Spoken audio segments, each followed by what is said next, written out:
सहनाववतु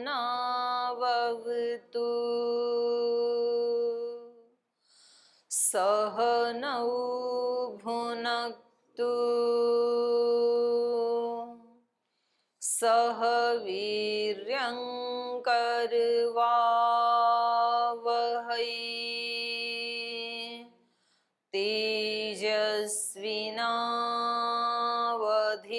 तेजस्विनावधीतमस्तु मा विद्विषावहै ॐ अग्ने व्रतपते व्रतं चरिष्यामि तच्छकीयं तन्मे राध्यताम् इदमहमनृतात् सत्यमुपैमि ॐ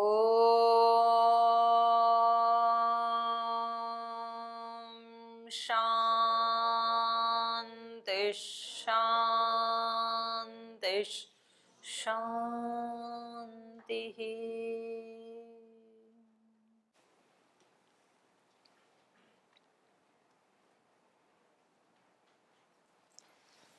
तो यज्ञ की तैयारी में कल हमने पढ़ा कि महर्षि वशिष्ठ आज्ञा दे रहे हैं कि जो काम करने वाले लोग हैं और जो बाहर से आने वाले लोग हैं तो उनके आवास की और भोजन की व्यवस्था के ऊपर सबसे पहले इन्होंने काम करना शुरू किया। तो इससे हमें ये पता लगता है कि हम भी जब किसी को कोई कार्य किसी से करवाते हैं तो उसमें सबसे पहले उसकी आवास और भोजन व्यवस्था का ध्यान रखना चाहिए। तो कल इन्होंने बताया था ब्राह्मण आवस्थाश्चैव कर्तव्य शतश शुभाः भक्ष अन्नपानैः बहुभिः समुपेताः सुनिष्ठिताः। बहुत सारे ब्राह्मण विद्वान इसमें आने वाले हैं और अपनी अयोध्यापुरी में भी बहुत सारे विद्वान यहाँ रहते हैं। तो उन सब के ब्राह्मणा आवस्था, आवस्था माने निवास स्थान, अच्छे से बनाओ निवास स्थान, क्योंकि नगरी में कोई नहीं रहेगा, सब यज्ञ हो रहा है तो यज्ञशाला के आसपास ही रहेंगे। जो यज्ञ की दीक्षा ले लेते हैं तो फिर घर में नहीं आते, फिर वो वहीं रहते हैं। तो इसलिए उनका आवास शतशः सैकड़ों बना दो और शुभाः। अब जैसे यहाँ पर कुंभ का मेला लगेगा तो बहुत सारे आवास बनेंगे और पूरे देश भर से बहुत सारे साधु संत और अलग अलग मत संप्रदाय के आचार्य विद्वान बहुत लोग यहाँ आएंगे। तो उन सब के आवास सरकार की तरफ से बनाए जाएंगे, कुछ व्यक्तिगत रूप से भी बनाते हैं, लेकिन मुख्य रूप से तो ये राजा का ही कर्तव्य होता है। और वहां पर भक्ष अन्नपानई बहुभिः सुनिष्ठिताः समुपेताः, खूब भरपूर मात्रा में खाने पीने की वस्तुएं रखो। तो जिस फंक्शन में हमें सबको शामिल करना है तो वहाँ खाने पीने की व्यवस्था अच्छी कर दो, तो फिर बच्चे भी आ जाएंगे, युवा भी आ जाएंगे, बुजुर्ग भी आ जाएंगे, क्योंकि खाने का सबको शौक होता है। तो वहाँ पर कुछ जो बुजुर्ग लोग हैं उनके लिए जो उनको अच्छी लगती हैं ऐसी चीजें रख दो। तो बुजुर्गों को क्या अच्छा लगता है, क्या अच्छा लगता है? आराम से पच जाने वाला भोजन, चाय कॉफी सूप, ऐसी ऐसी चीजें अच्छी लगती हैं बुजुर्गों को। कुछ कुछ को मिष्टान्न भी अच्छा लगता है। बच्चों को क्या अच्छा लगता है? आइसक्रीम, चॉकलेट, पानी पूरी। क्योंकि खाने पीने की वस्तुओं के प्रति व्यक्ति, इसलिए तो वहाँ पर जो उपनिषद में बताया यो वही भूमा तत्सुखम, सुख की खोज में जो बताया, तो सबसे पहले वहां पर वाणी को ही कंट्रोल करने के लिए बताया, क्योंकि व्यक्ति का सबसे ज्यादा असंयम कहाँ होता है? खाने पीने में और बोलने में। वाणी पे सबसे ज्यादा असंयम होता है, बाकी इंद्रियों पे फिर भी संयम कर लेता है व्यक्ति, लेकिन इस एक इंद्रिय के ऊपर काम दो करती है, ये कर्म इंद्रिय भी है और ज्ञान इंद्रिय भी है, तो इसलिए इसके ऊपर वहां बताया सबसे पहले कंट्रोल करने के लिए। और यहाँ इन्होंने कहा कि भाई भरपूर मात्रा में खाने पीने की खूब अच्छी व्यवस्था हो। पिछली साल या उससे पिछली साल वहाँ पर वो जो लगा था अंतर्राष्ट्रीय मेला आर्य समाज का दिल्ली में बहुत बड़ा, तो वहाँ पर बहुत दूर दराज से देश के कोने कोने से कुछ विद्वान लोग आए हुए थे, कोई वेद पाठ सुना रहे थे, कोई वेदों के प्रवचन कर रहे थे, वो तरह तरह के कार्यक्रम चल रहे थे पंडाल में। और वहाँ श्रद्धेय स्वामी जी महाराज एक दिन गए और देखा कि भाई इतने अच्छे अच्छे लोग आए हैं, तो उनके सब के लिए दूध और जलेबी की व्यवस्था फ्री कर दो वहाँ पे। तो वहाँ लगा दिया, कढ़ाई में तो दूध उबाल दिया केसर डाल के, और साथ में गरम गरम जलेबी बनाने वाले दो चार वो लगा दिए हलवाई वहाँ पे कि गरम गरम बनाओ और गरम गरम खाओ, फ्री। तो वो 2-3 घंटे में, मतलब दोपहर तक ही वहाँ के जो व्यवस्थापक थे उनका फोन आ गया, स्वामी जी बोल जी आप अपना ना बंद कर दो, हमारे तो यहाँ कोई पंडाल में कोई श्रोता है ही नहीं, लंबी लंबी लाइनें लग गई वहाँ खाने के लिए, क्योंकि दूध जलेबी को कौन नहीं खाना चाहेगा। तो बोल जी हमारा तो वो कार्यक्रम ही सारा डिस्टर्ब हो गया, उसको बंद करो आप। तो ऐसे होता है, तो इसलिए इन्होंने कहा कि खूब अन्न पानी बहु भी सुनिष्ठिता समुपेता तथा पौरजनस्यापि कर्तव्याश्च सुविस्तराः आगतानां सुदूराच्च पार्थिवानां पृथक् पृथक् वाजी वारणशालाश्च तथा शय्यागृहाणि च भटानां महदावासा वैदेशिकी निवासिनाम्। और क्या करें? तथा पौरजनस्य अपि सुविस्तराः कर्तव्याः, और कह रहे हैं बाहर से आने वाले जो ब्राह्मण आदि हैं उनके लिए तो आप करेंगे ही, आवास की और भोजन की व्यवस्था करेंगे उनके लिए तो, लेकिन तथा उसी प्रकार से पौरजनस्यापि कर्तव्या, जो पूर्ववासी हैं अयोध्या निवासी हैं उनके लिए भी कर दो। कितनी बड़ी बात है। तो हम एक बार 2 साल पहले मैं श्रद्धेय स्वामी जी महाराज के साथ वहाँ गई, तलगा जरडा, जो पूज्य मुरारी बापू का अपना गांव है, अपना स्थान है, तो वहाँ उनकी कथा हो रही थी, तो वहाँ बुलाया उन्होंने स्वामी जी महाराज को, तो मेरे को भी जाने का वहाँ मौका मिला।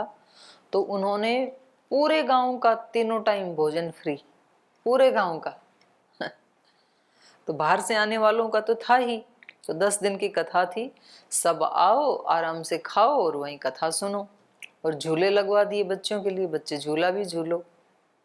तो मतलब पूरे गांव में एक ऐसे उमंग उत्सव जैसा भाव, सब भाव से और चाव से भरे हुए, तो सबकी वो जो प्रसन्नता की जो वाइब्रेशंस हैं, खुशी की और आनंद की, उत्साह की, तो वो फिर एक दूसरे को टच करती हैं, तो पूरा माहौल ही एक कैसा बन जाता है, हंसी खुशी से भरा बन जाता है।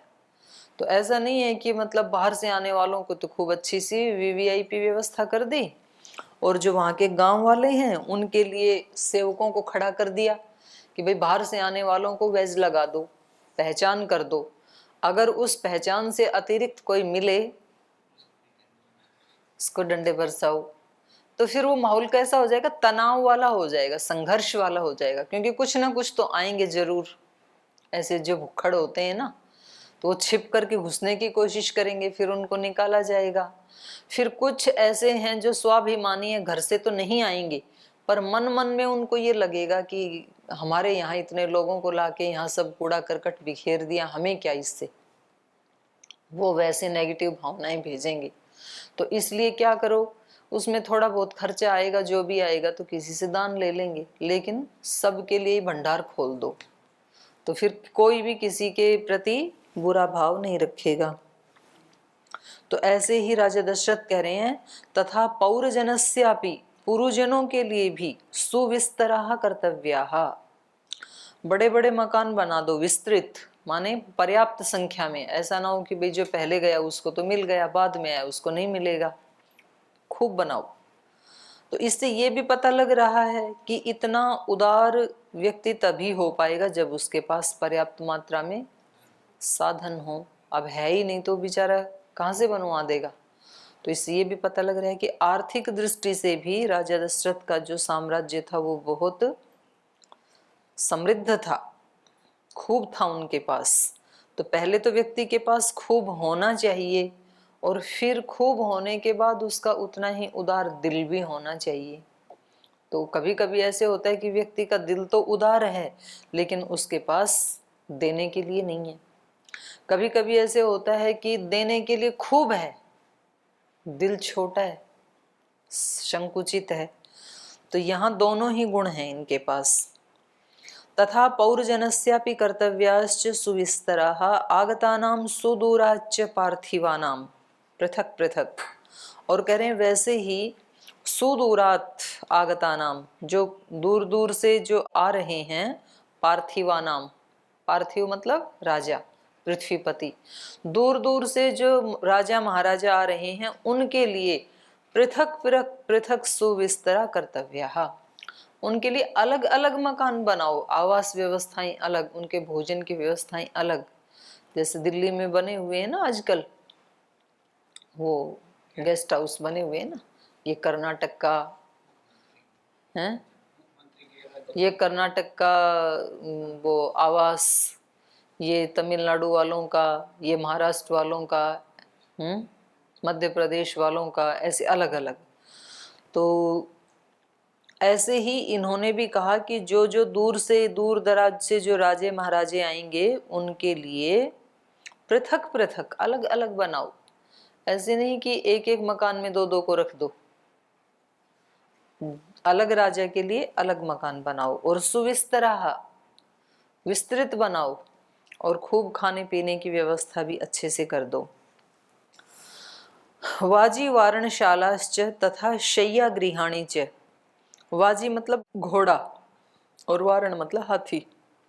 वाजी वारणशालाश्च, हाथी घोड़ों पे आएंगे ना सब, तो पहले सवारियों के लिए या तो घुड़सवारी करते थे, या तो रथ में आते थे, या तो हाथी पे आते थे। तो हाथी पे आएंगे तो हाथियों के लिए भी रहने का स्थान बना दो, रथ में आएंगे तो रथ में घोड़े जुते होते हैं तो घोड़ों के लिए भी बना दो। तो ऐसा नहीं कि भाई राजाओं के लिए तो बना दो और पशु बेचारे ऐसे ही बर्बाद होते रहे। तो कई बार ऐसे होता है, कुछ लोग ऐसे होते हैं जो श्रद्धेय स्वामी जी महाराज को अपने घर बुलाएंगे तो स्वामी जी को तो 20-30 प्रकार का नाश्ता करवाएंगे, उनको खाने पीने की चीजें लाएंगे, और जो ड्राइवर होते हैं ना उनको नहीं घुसने देते हैं। अब वो बेचारे बाहर खड़े रहते हैं, और क्योंकि वो भी सुबह से स्वामी जी के साथ ही यात्रा कर रहे हैं, और कुछ ड्राइवरों के अतिरिक्त जो कार्यकर्ता हैं अपने संगठन के भी, कुछ मंच आदि की व्यवस्था देखने वाले, फिर कुछ जो सुरक्षा व्यवस्था में हैं, तो वो बेचारे फिर वो भी तो साथ साथ चल रहे हैं ना, तो वो भूखे रह जाते हैं फिर, क्योंकि उनको खाने के लिए अलग से तो टाइम मिलता नहीं है। आस्था वाले हैं, हाँ बोल जी हमारा नाम भूल गए उनको पूछते नहीं, तो फिर वो जाते समय उनको मतलब वो बद्दुआ दे के जाते हैं। क्या करें इनके कोठी बंगले का, महल मकान का, इतने बड़े बंगले में बुलाया, हमारे लिए भी तो बाहर व्यवस्था कर देते।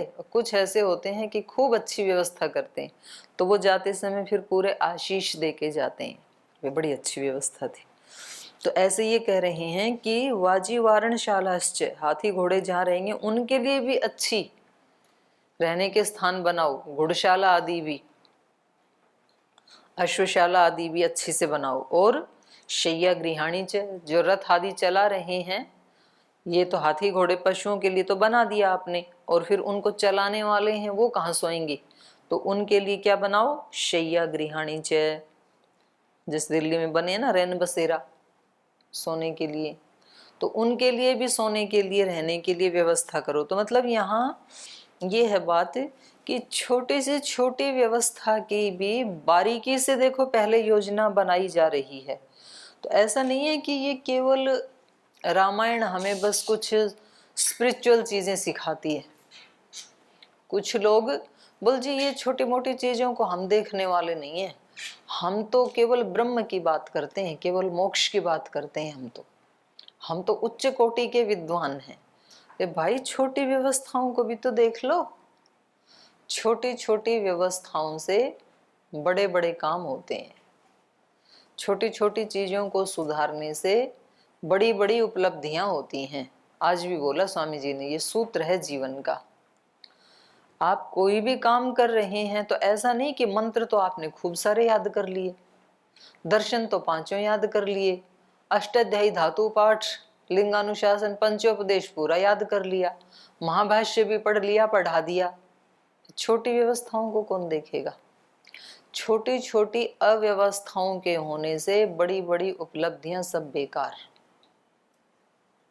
इनकी व्यवस्था देखो आप, मतलब इनको ये भी ध्यान है कि भाई जो राजा महाराजा आएंगे तो उनके साथ हाथी घोड़े भी आएंगे, तो उनको कहाँ रखना है। फिर उन रथ को चलाने के लिए कुछ सारथी भी आएंगे, फिर वो विश्राम भी करेंगे, वो खाना भी खाएंगे। तो ऐसे एक छोटी से छोटी व्यवस्था को सुव्यवस्थित किया जाता है, तब सब व्यवस्थाओं को मिला करके कहा जाएगा कि कार्यक्रम बहुत अच्छा हुआ। गुरुकुल में एक एक व्यवस्था को देख के ये कहा जाएगा कि ये गुरुकुल बहुत अच्छा चल रहा है।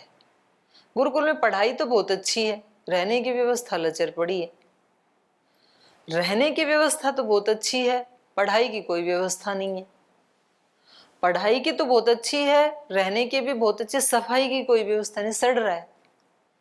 कहीं भी कोई भी छोटी सी भी त्रुटि है तो उसको व्यवस्था को अच्छी व्यवस्था चल रही है ये नहीं कहा जाएगा। सारा कमरा ये साफ है और कोने में कहीं गंदगी पड़ी हुई है तो कमरे को साफ कहा जाएगा कि गंदा? तब ये नहीं कहा जा सकता कि कमरा साफ है, क्योंकि एक कोने में तो गंदगी पड़ी है ना। साफ तो तब कहा जाएगा जब पूरे कमरे में कहीं छोटी सी भी गंदगी नहीं है। जीवन को महान कब कहा जाएगा? जब किसी व्यक्ति के जीवन में एक भी त्रुटि नहीं है। तो उससे पहले एक आधी तो फिर खूब भी भगवान देख के भेजता ही है। लेकिन सुव्यवस्था और उसको सक्सेस, किसी कार्य को, किसी का जीवन सफल होना, किसी कार्य का सफल होना, किसी इंस्टीट्यूट का सफल होना, ये तब कहा जाता है जब उसमें एक भी त्रुटि ना हो। इसलिए वेद में भी इसी बात की प्रार्थना की जाती है, दुरितानि परासुव, दुरित एक भी ना रहे, बहुवचन का प्रयोग किया वहां पर। विश्वानि दुरितानि परासुव, समस्त दुरितों को दूर कर दो। यद भद्रम तन्ना, भद्र एक भी है तो चलेगा पर दुरित एक भी नहीं होना चाहिए। दुरित बहुत सारे थे और उसमें से कोई कहे 90 तो हटा दिए, 10 ही तो बचे हैं, तो भी उसको सुचरित नहीं कहा जाएगा, क्योंकि 10 बचे हैं ना अभी। और भद्र तो भले ही एक ही है, बहुत सारे नहीं हैं, तो भी उसको भद्र कहा जाएगा। तो यहाँ पर ये एक एक छोटी छोटी बारीकी हमें सिखा रहे हैं। पशुओं के लिए भी बनाओ, तथा शय्या गृहाणी से सुखपूर्वक, मतलब एक व्यक्ति के मन से भी कहीं कोई बद्दुआ ना निकले, कोई परेशानी ना हो, एक व्यक्ति को भी कोई असुविधा ना हो। तो सब हमें, यज्ञ तो यही होता है जिसमें सब दुआ दें। यज्ञ वही श्रेष्ठतमम कर्म। यज्ञ किसको कहते हैं? जितने भी श्रेष्ठतम कर्म है वो सारे यज्ञ ही हैं। तो ये जो ज्ञान का यज्ञ चल रहा है, गुरुकुल है, वो क्या है? ज्ञान का यज्ञ है। एक किसान है तो वो क्या है? कृषि यज्ञ है। तो सब यज्ञ कर रहे हैं। कोई माँ अपने घर में खाना बना रही है, वो भी एक यज्ञ है। तो वो कितना श्रेष्ठतम तरीके से खाना बनाती है।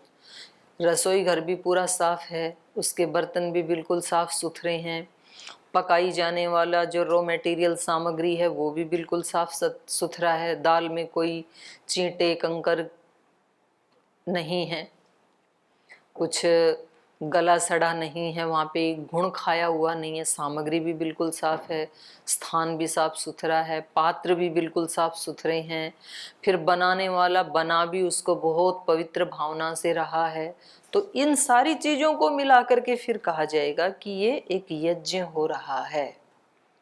उनमें से एक चीज में भी कहीं त्रुटि है तो वो यज्ञ की श्रेणी में नहीं आएगा। खाना तो सभी पकाते हैं अपने घर में, इसलिए हमारे यहाँ जो हमारे ऋषियों ने किचन बनाई ना, वो केवल भोग का स्थान नहीं है कि भोग्य पदार्थों को बना के भोगा जाए। औषधियां कहा है उनको, सारी औषधियां हैं किचन में।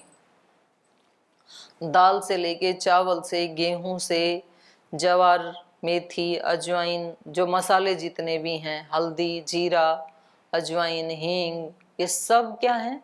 औषधियां हैं। इसलिए व्यक्ति को कोई भी दवाई लेने की जरूरत नहीं है। एलोपैथी की तो सर्वथा ही जरूरत नहीं है। अगर व्यक्ति अपने भोजन को ही औषध के रूप में ग्रहण करे तो किसी भी औषधि की जरूरत नहीं है। एक तो बनाते समय उसका पता रहे कि इसमें कौन कौन सी औषधि डालनी चाहिए। जैसे कढ़ी में हींग का वो डालते हैं, छोंक डालते हैं। कद्दू है, उसमें जैसे मेथी का छोंक लगाया जाता है। तो ये अलग अलग जो पाक विधि है उससे स्वादिष्ट भी होता है और उससे वो औषधि भी बनती है। अब खाना ऐसे साफ सुथरी किचन में बनाओ। रॉ मटेरियल तो महंगे से महंगा खरीद लाए, लेकिन किचन सड़ रही है, साफ सफाई नहीं है, तो वहां आधे बैक्टीरिया पैदा हो जाएंगे। किचन तो बहुत अच्छी महंगी बना ली, 1-1.5 लाख रुपए की, लेकिन बर्तन सड़ रहे हैं, उनको अच्छे से साफ किया ही नहीं, वहां भी आ जाएगा कोरोना। बर्तन गंदे होंगे तो। बर्तन भी साफ हैं, किचन भी साफ है, रॉ मटेरियल भी साफ है, लेकिन बनाने वाले का मन जो है वो बिल्कुल परेशान है, रो रो के खाना बना रहा है, तो भी वो विष बन जाएगा फिर। तो ये सारी चीजें यदि साफ हो गई, ये सारी चीजें यदि दिव्य हो गई, तो वो एक यज्ञ है अपने आप में। तो यज्ञ वो होता है जिसमें सब लोगों की हमें दुआएं मिले, सब लोग हमारे लिए आशीष दें। तो इसीलिए तो देवताओं को बुलाया जाता है यज्ञ में, जिनके पास दिव्य शक्तियां हैं। फिर उनको संतुष्ट किया जाता है, उनको आहुतियां दी जाती हैं, उनको कुछ भेंट दी जाती है। तो फिर वो जाते समय देही में ददामी ते, आप मुझे दो मैं आपको दूंगा। ये सृष्टि का चक्र है। सामवेद में अभी पढ़ रहे थे ना हम, मंत्र ये आता है, सामवेद का मंत्र ऋग्वेद में भी आता है, देही में ददामी ते निमे देही न ते दधे। पहले मुझे दो, मैं तुम्हें दूंगा। पहले यदि लेना है तो फिर उसकी पहल देने से करनी होती है। किसी से हमें सुख लेना है तो क्या करें? पहले उसको सुख दो। किसी से सम्मान लेना है तो पहले उसको सम्मान दो, पहले देना होता है। धरती माता से हमें खूब सारा अन्न चाहिए तो पहले धरती माता को दो, बीज बो। पहले आपने बीज नहीं बोया तो आप कितने मंत्र बोलते रहो, फिर धरती माता देने वाली नहीं है। देही में ददामी ते, आप मुझे दो मैं आपको दूंगा, कई गुना बढ़ा के दूंगा। देवताओं को बुलाया लेकिन देवताओं को खुश नहीं किया, फिर देवता नहीं देंगे कुछ भी, अभिशाप तो दे सकते हैं। इसलिए देवों को बुलाया भी जाता है और फिर श्रद्धया, श्रद्धयाग्नि समिध्यते श्रद्धया हुयते हविष, श्रद्धा पूर्वक दिया जाता है। बुला भी लिया, दे भी रहे हैं, लेकिन आप कैसे दे रहे हैं? ऐसे दे रहे हैं, तो ये तो अपमान हो गया ना उनका। इसलिए यज्ञ में आहुति कैसे दी जाती है? ऐसे, और वो भी दोनों हाथों से ऐसे मिला दिया जाता है, दूसरा हाथ भी। तो जब हम श्रद्धा पूर्वक किसी को देते हैं तो कैसे देते हैं? दोनों हाथों से। किसी को, आपको स्वामी जी महाराज को कोई चीज देनी है, किसी प्रतिष्ठित व्यक्ति को कोई गिफ्ट देनी है, तो गिफ्ट कैसे दी जाती है? मंच पे दोनों हाथों से। और किसी भिखारी को भिक्षा देते हैं, रोड पे जाते जाते कोई भीख मांग रहा है गाड़ी में से, तो उसको कैसे देते हैं? पर्स में से निकाल के। एक हाथ से देते ना, वहां तो दो हाथ नहीं करते, तो वहां भी दो हाथ करने चाहिए, दो दो हाथ। तो श्रद्धा पूर्वक दें उनको भी। तो देवों को भी हम बुलाते हैं और फिर यज्ञ में आहुति श्रद्धा पूर्वक देते हैं, तब देवता हमें आशीर्वाद देते हैं, क्योंकि वो हमारे किसी अन्न के या आहुति के भूखे नहीं है। तो अपने घर में जब किसी अतिथि को बुलाते हैं या बिना बुलाए भी आते हैं, अतिथि तो कहते ही उसको है जो बिना बुलाए आ जाता है, तो कभी भी किसी का अपमान नहीं करना चाहिए। उसको पानी देते हैं अतिथि को, तो कैसे देना चाहिए? दोनों हाथों से, ट्रे में रख के गिलास को। ये कोई वो नहीं है कि भाई ये फैशन है या कोई अपना प्रदर्शन करना है, नहीं। आपके पास इतनी छोटी सी प्लेट है, आपके पास एक सामान्य सा गिलास है, तो भी आप श्रद्धा पूर्वक दो, वो व्यक्ति पी के खुश हो जाएगा। इसलिए कई बार व्यक्ति के पास सब कुछ होते हुए भी, रावण के पास क्या नहीं था, लेकिन एक चीज उसके पास बड़ी खतरनाक आ गई, घमंड, अश्रद्धा।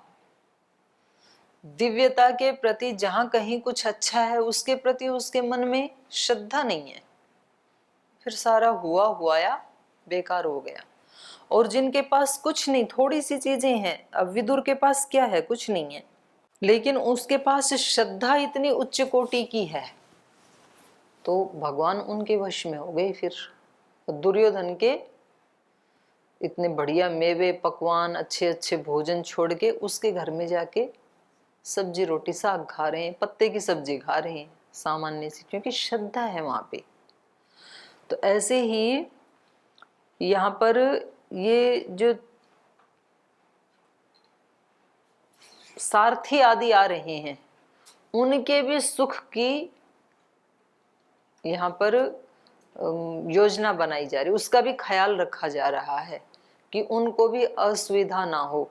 तो चलो, ये तो महाराजा दशरथ हैं भाई, इनके पास तो बहुत कुछ है, तो ये तो सबके सुख की व्यवस्था कर सकते हैं। और अगर किसी व्यक्ति के पास है ही एक झोपड़ी और वहां कभी ऐसा हो जाए तो फिर क्या करें? तो सबकी व्यवस्था कैसे करें? हैं ही एक दो कमरे, तो क्या करें? तो दिल तो है ना, तो उनको श्रद्धा से उनको बोल दो भाई हमारे पास तो हमने ये पेड़ लगा रखा है हमारे घर के बाहर, तो वहां पर आपके पास कुर्सी भी नहीं है तो एक चटाई बिछा दो, एक बोरी बिछा दो, बोल जी हमारे पास तो ये ही, आप इस पे बैठ जाइए। उस व्यक्ति को बुरा नहीं लगेगा। हमने देखा श्रद्धेय स्वामी जी महाराज की जो यात्रा चली 4 वर्ष तक, भारत स्वाभिमान यात्रा, अच्छे से अच्छे घरानों में मतलब जाने को अवसर मिला, और ऐसे घरानों में भी जाने का अवसर मिला जहां मिट्टी का एक ही मकान है, मिट्टी का, और मिट्टी की रसोई, और कोई वॉशरूम नहीं उनके घर में, टॉयलेट नहीं। यही बबेरू जो है यूपी में एक तहसील है, जिला कौन सा है वो,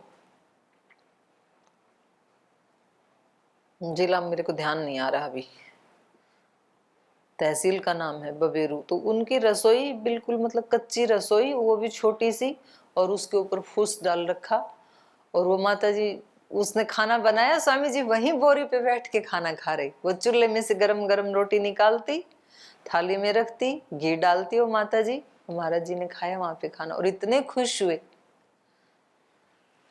क्योंकि श्रद्धा है वहां पे। तो ऐसे ही यहाँ ये बता रहे हैं, इनके पास तो धन भी पर्याप्त है, लेकिन धन के साथ साथ श्रद्धा भी पर्याप्त है। वाजी वारणशालाश्च तथा शय्या गृहाणी च भटानां महद आवासा। भट्ट कहते हैं, भट्ट के 3 अर्थ होते हैं। भट्ट मतलब भोजन बनाने वाले, भट्ट मतलब भ्रमण करने वाले, और भट्ट मतलब जो बाहर से लोग आते हैं विदेशी, उसको भी भट्ट कहते हैं। तो ये कह रहे हैं भटानां महद आवासा, जो भट्ट लोग हैं उनके लिए भी महद आवासा।